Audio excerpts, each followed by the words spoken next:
Terima kasih atas kunjungannya di kliniknya Bu Erli dan Mas Irawan. Saya terima kasih istrinya didampingin. Saat pelepasan IUD, memang Mbak Dwi kan saya berikan hipnofor anestesi supaya Mbak Dwi merasakan nyaman dan sejuk di bagian rahim dan bagian misfinya.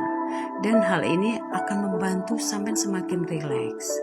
Memang Mas tadi itu ada sedikit traumatik yang sangat dalam. Jadi tadinya Mbak Dwi skala traumanya atau skala ketakutan di skala 10 ya. Skala 10. Setelah saya hipno, Mbak Dwi merasakan rasa cemas ini agak berkurang atau semakin tinggi? Berkurang. Kira-kira di skala berapa? 5. Berarti kan ada perubahan ya. Apabila tidak dilakukan hipno, maka skala kecemasan, ketakutan ini semakin tidak bisa dikuasai oleh Mbak Dwi. Pasti dia teriak. Dan alhamdulillah di sini juga Mbak Dwi merasakan lebih rileks dan trauma ini yang harus kita selesaikan. Kira-kira Mbak Dwi trauma apa yang sementara ini mengganjal gitu? Mungkin takut mau hamil kejadian kemarin ya, kejadian yang terulang kembali. Terus kemudian apalagi sesar. Ketakutan sesar kenapa? Jarum sama Jarum ya. Dan ini Mas perlu Mbak Dwi ini diterapi hipno pemikirannya supaya lebih percaya diri, supaya lebih tenang. Masalahnya kalau misalkan Mbak Dwi nanti dibiarkan saja, trauma ini akan berkelanjutan di kehamilan berikutnya. Dan tadi alhamdulillah IUD-nya ya Mbak Dwi itu sudah saya lepas. Alhamdulillah tanpa ada nyeri sebetulnya, tapi karena Mbak Dwi tadi itu traumanya apa? Ada kelontengan mungkin waktu itu, bayangan waktu di ruangan operasi. Jadi sebetulnya pelepasan IUD ini sangat nyaman sekali dan membuat lebih tenang. Dan inilah kelebihan daripada hipnofor anestesi. Jadi itu namanya IUD cover T. Dan Mbak Dwi tadi tanya, kenapa kok sperma tidak bisa memberikan kehamilan gitu ya? Karena di situ ada tembaganya. Nah ya, tembaga ini yang akan membuat sperma ini geraknya terbatas sehingga dia akan terlilit.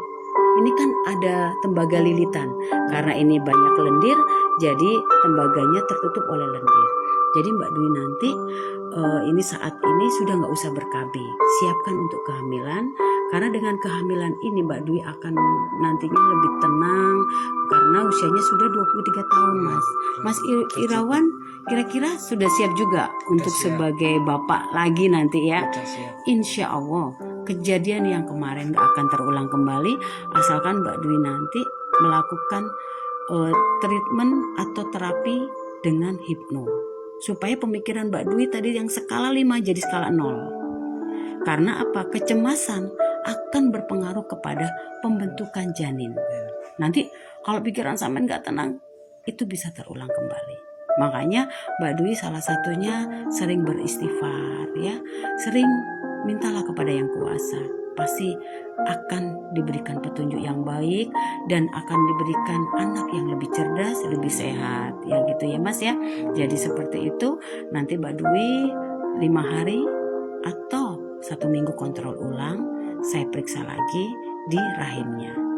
Kira-kira ada yang ditanyakan Mbak Dwi? Sudah cukup ya. Sudah membantu. Iya alhamdulillah sama-sama, karena ini maaf ya saya buat testimoni ini nantinya supaya untuk sebagai pengalaman ibu-ibu yang lainnya, supaya di desa ini ibu-ibunya pada cerdas seperti Mbak Dwi ya, termasuk cerdas banget. Pilihan tepat adalah IUD meskipun belum sudah punya anak, tapi kan masih diminta lagi sama yang kuasa. Tapi Mbak Dwi adalah ibu yang sangat cerdas, ibu yang sangat hebat karena pilihan IUD itu adalah yang terbaik. Dan nanti kalau hamil lagi Mbak Dwi nggak akan kesulitan karena masa suburnya akan berlangsung. Kalau suntik, kalau implan masih lama Mas, bisa-bisa 3 tahun bisa hamil lagi. Kalau ini, kalau sudah lepas insya Allah bulan depan Mbak Dwi bisa hamil. Tapi jangan lupa nutrisinya diutamakan ya, terutama yang kandungan asam folat, terus susu segar ya. Susu segar 1 hari paling tidak 1 liter. Dan telurnya 4 telur direbus atau digoreng boleh. Atau apalagi, aku kok enak ya Bu R, pakai susu Bir Brand. Jadi seperti itu. Jadi jangan lupa selalu istighfar. Mintalah pada yang kuasa, insya Allah akan ditenangkan, akan diberikan yang terbaik ya. Terima kasih. Mungkin Masnya ada yang disampaikan, Mas Irawan. Dan mohon maaf nanti ini saya buat testimoni ya Mbak Dwi. Kenapa saya buat testimoni? Supaya secara langsung ya. Jadi Mbak Dwi dalam tertidur kok aku difoto Bu R gitu. Kalau ini kan kita sama-sama menyadarin. Kira-kira keberatan tidak? Enggak ya. Kan di foto ini cantik diviralkan, tapi diviralkan yang positif ya. Oke, terima kasih ya Mas. Semoga selalu sukses ya.